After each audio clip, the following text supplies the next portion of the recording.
Madam, দুদিন হলো কিছু খাইনি। আমাকে খাবে নাকি? না ম্যাডাম, যদি কিছু টাকা দিয়ে দিতেন তাহলে দুটা খেয়ে নিতাম।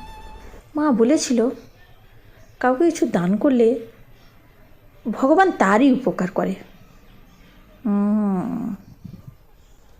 ঠিক আছে, এই নাও, যা খাবার হয় খাবে আর বাকি টাকাটা আমাকে দিয়ে যাবে।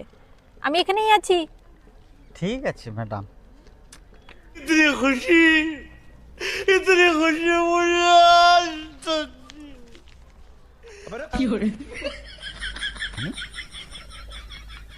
খাবো পরে, এখন আমার কাছে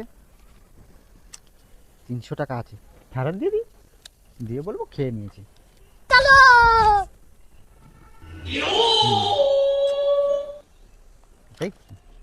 বাইগান। এই যে ম্যাডাম, বাকি টাকাটা। খেয়ে নিয়েছো? মা ঠিকই বলেছিল, কার উপকার করলে নিজের উপকার হয়। আমার 500 টাকাটা নকল ছিল, চলছিল না। জানো, তোমার পেট ভরে গেল, আমিও টাকা পেয়ে গেলাম।